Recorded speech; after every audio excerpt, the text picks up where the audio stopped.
It's Sonia, and it appears we are going live. How are you guys on this rainy, overcast, dark kind of Saturday? Oh my goodness. I just had Spiderwick Chronicles, I think it was called, on in the background, making some pizza for supper. I just set my timer for 25 minutes, so I thought this was perfect time to pop in because today I finally got to finish up my book. Did you guys get to finish up yours as well? Can you believe it's been a month since we started this book? The month is concluding, and I hope that you guys have read along with me and given yourself some fuel for the brain. So this was an awesome book. I've had this one in my collection for, I'm guessing maybe the last 2 years or so, I think I've had it. And I read it when I first got it, and reading it again with a lot of time passing in between, I will tell you, I always knew, this is why I suggested this book to begin with, is that it was just so good. And then reading it again this month, and there was just, I think when you read a book and certain times of the month, like, I don't know, or certain times of life that you read it, you get different parts, like different parts just resonate with you even more, you know? Hey, Lisa, you just finished it on Monday. What did you think? What are you going to give this book out of 5 stars? What is your review of it? I would love to hear it because there's somebody on here watching that have not read it. I'm telling you, it's so good. It is so good. So I sat on the couch today and finished it up. Make a goal for yourself. We said that we would break down 7 chapters into 1 chapter a day for a week to get through them all, or you could just read right through it. So I finished mine up and I marked a few pages that I thought, that's just really good stuff right now. And it's so funny because at the tail end of this book, did you notice that she was talking about stuff like even like fear and, you know, just overwhelm and things like that right now. And especially this time of the just where we live right now, and a lot of us being confined to our home, and you know, just we have anxiety and stress right now with the pandemic. And I just thought it was so good about just taking a deep breath and thinking about the positive and not dwelling on those things, right? So it's good for business, but it's also good for life in general. Candy says, finished it up this morning, may go back and reread my highlighted pages. Yeah, the good stuff.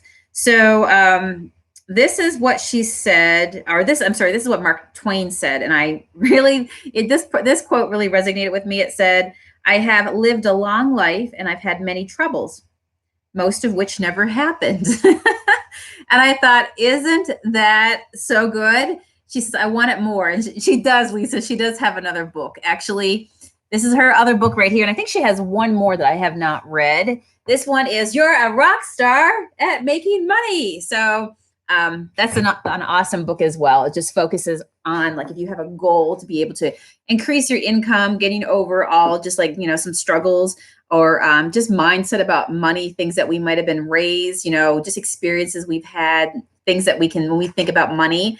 Anyway, it helps just get your mindset and set goals for yourself to improve your monetary level, which is awesome. So she says in here, or like I said, Mark Twain said, I've lived a long life and I had many troubles, much of which have never happened.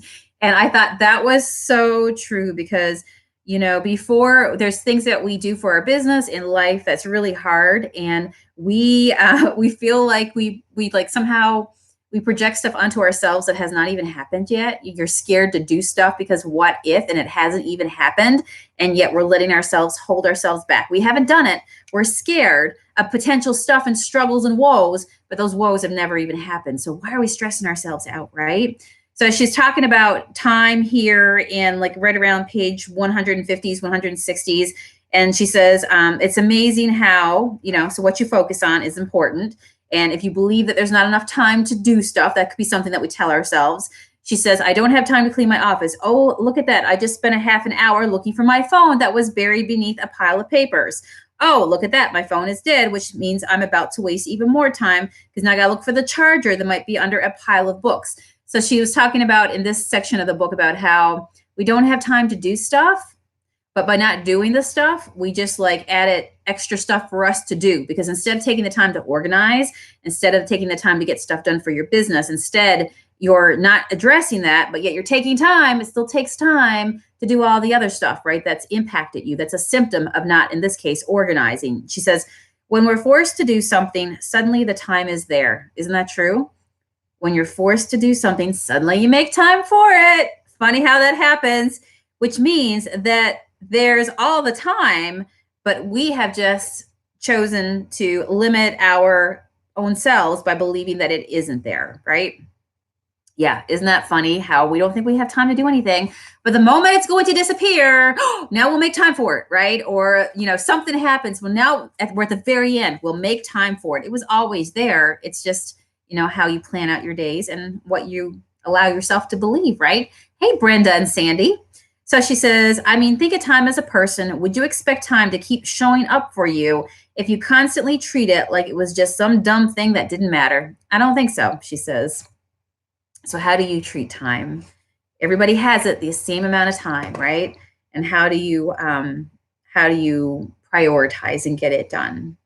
So she says, what do you find yourself doing instead of doing what you're supposed to be doing? Are you messing around on Facebook? Are you answering emails? Are you eating though you're not hungry? Once you figure out what your distractions are, you can build up a defense against it. She says, turn off the internet and the phone while you're working. Put boundaries in place for yourself. And we get into such bad habits that we don't even realize what we're doing, and it's sucking our time. All right, so we got to give that up. Who else feels like they need more time? I know the last couple of chapters were so good. That's what I was saying too, Jan. I probably like just the time that we're living in right now was really good as well. Like it just like really hit home. Okay, so she continues to talk about getting into reality, make a to-do list, which is really important. And, what do you need to be spending your time at? So if you're trying to find more time to work on your business, what are you giving time to that you really don't need to right now? She says, make your to-do list and look at it and ask yourself, this is how I prioritize my day. Remember how we talk about big rocks and sand? And if you fill your bucket with sand, you won't have time for the big rocks, which basically represent the big things in life, the priorities that we have to do. Do your priorities first, fill the rest of your bucket with sand, right? What needs to happen now? What can wait? And separate them into two different lists. What are the important things to get done now? What are the ones that I'm just piddling around with, she says. Give the piddly ones to someone else or save them for later on when you have some, more open time on your schedule. And she says it's called prioritizing people.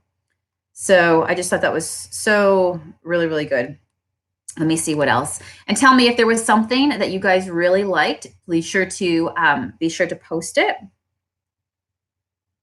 She says, remember that you're number one. Put your priorities first. Don't check emails or voice messages or Facebook.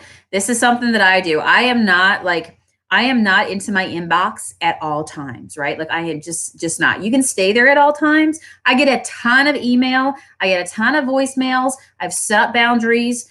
People know that if they want to do business with me, conduct business with me, the best way to get a hold of me is through my email. I've said that 1,000,001 times, right? And when somebody sends you an email, it doesn't mean that you have to be there right there and then, right? You've got priorities going on in your life that you have to get done. And then you come back to do the administrative things, right? You have boundaries in place. But if you're going to be in your messenger at all times, right? Like, how are you going to get your business done? When do you have time to actually do all the things that you have to get done in order to keep your business running? So it's so important to put up boundaries. So she says, put your priorities first. Don't check emails or voice messages or Facebook until you've gotten into your day and you've accomplished some of the main tasks that you need to get done. Don't answer the phone or text while you're busy. Other people's needs can occupy several lifetimes worth of your attention. And if you let them, they will. So if you feel like you're bombarded, people want you to go out to lunch with them. They know you're working from home, or they think they can always call you.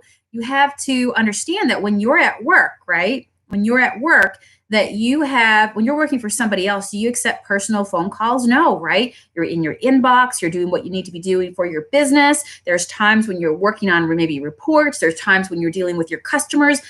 There's times for all that, but we have to really balance it out. And just like you're the CEO of your own business, you've got to make time to prioritize, to be able to touch on all the important things for everything to be able to work in your business. She says, the belief that taking time off will cause your entire life to collapse is not only unhealthy, She says, but it's arrogant. She says, the world will go on if you stop working, you see. If you don't take time off, your body will eventually put its foot down and make you sick. So in this part of the book, I also underlined this part because she says bodies do it all the time, right? Stress is the leading cause of cancer, heart attacks, liver failure, accidents, grouchiness, and panic attacks, and suddenly not being able to breathe. And so she says, prioritizing yourself as part of that is very, very important, right? You've got to have time to get back to yourself. And so you can't be on at all times, right? You have to make sure so that you don't become bitter, that you allow flexibility in your business so that you're still taking time for you, because something's going to give, something's got to give, right?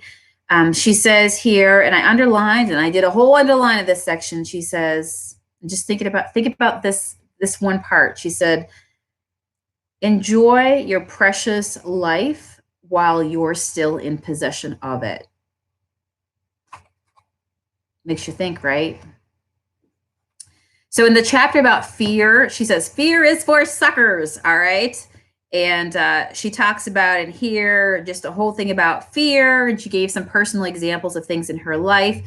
But she says, on the other side of your fear is your freedom. And I thought that was so important, because how many times have you done stuff in life where you didn't think, you thought, oh my gosh, going live from a business, that's going to be crazy right now. I don't know if I'm going to make it.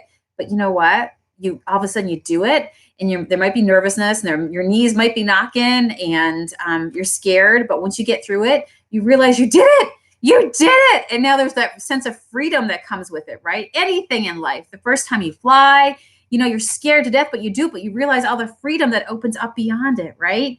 So she says, think about something you did in the past that gave you the shakes because it was so big and scary, she says. And now look back on it. How terrifying is it now? Do you get any scary feelings about it, or are you over it? Do you even get a twinge of fear? Keep this in mind as you face each new challenge.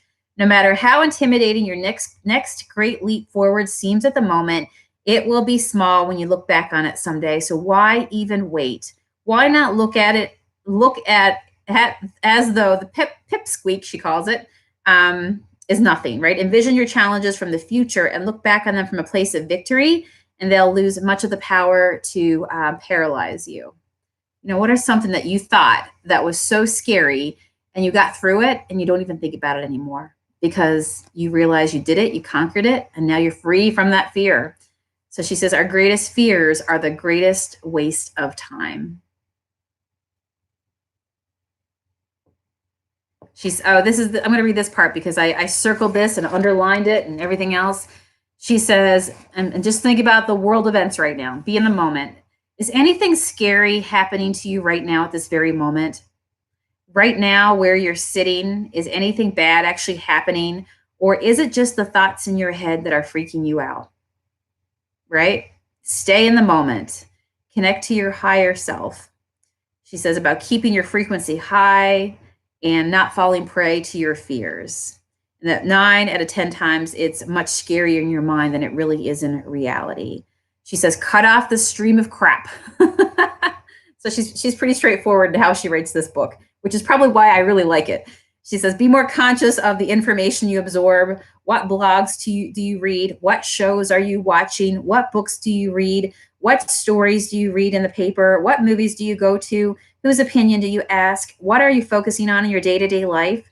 She said, this isn't about being in denial or out of touch with what's going on in the world, but it's how much of this information that you really need. And that really struck home with me because I don't know about you, but I catch up on the news with what I need to, but I'm not stuck to the news 24/7.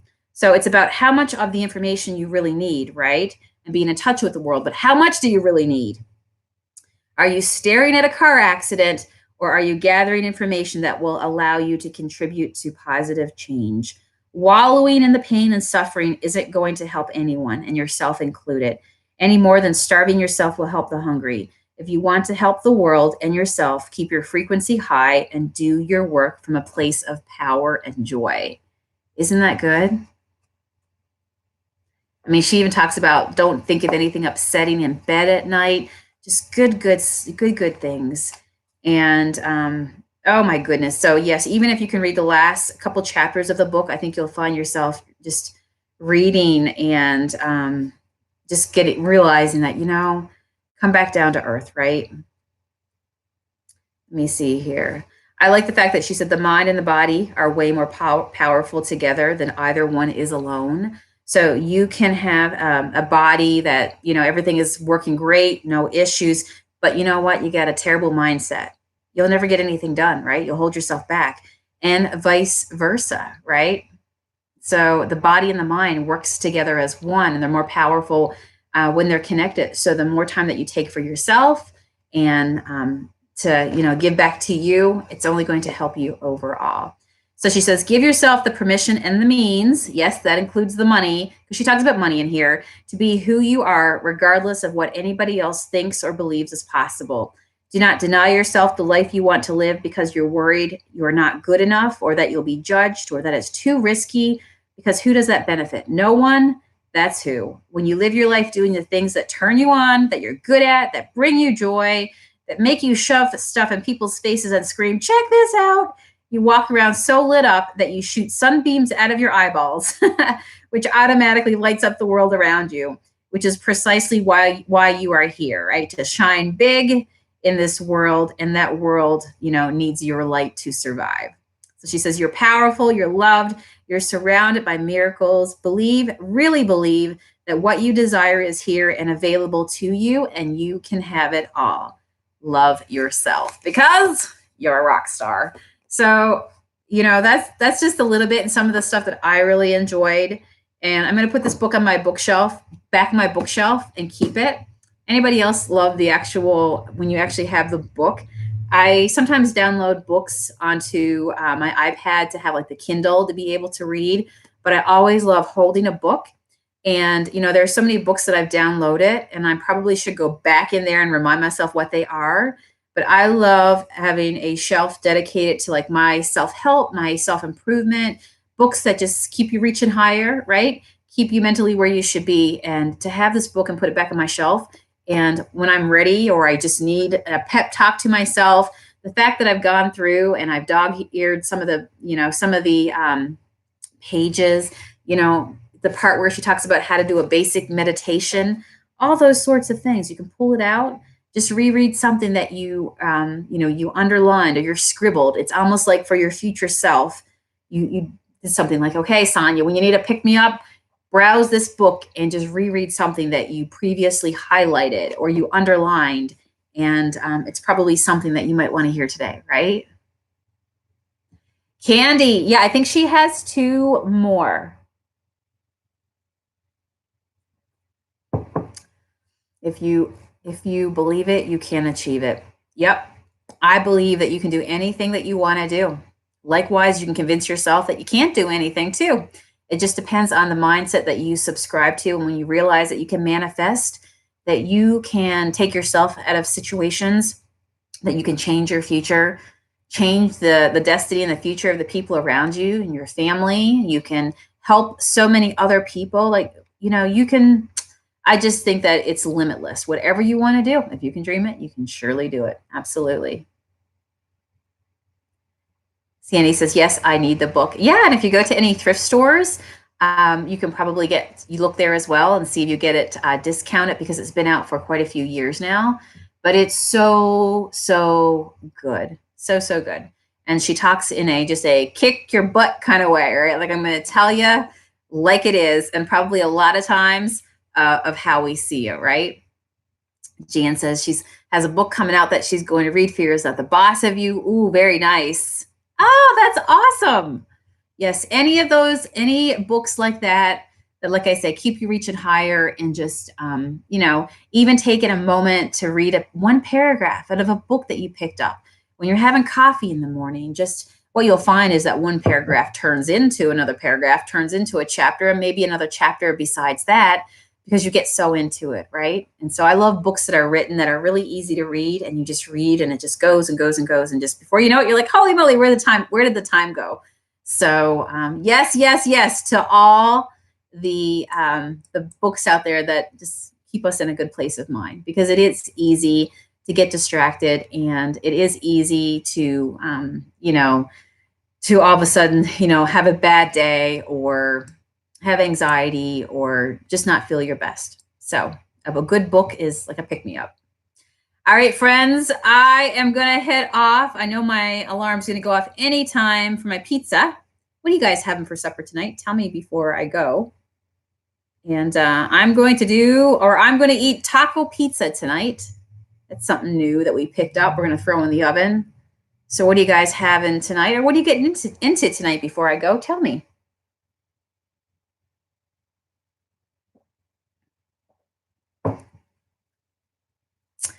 Oh, I love this. Jan says, page 215 got me too. I've only believed that I've been worth $10 an hour, but I'm worth so much more.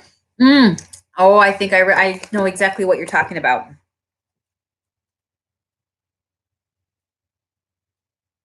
$215. Yes.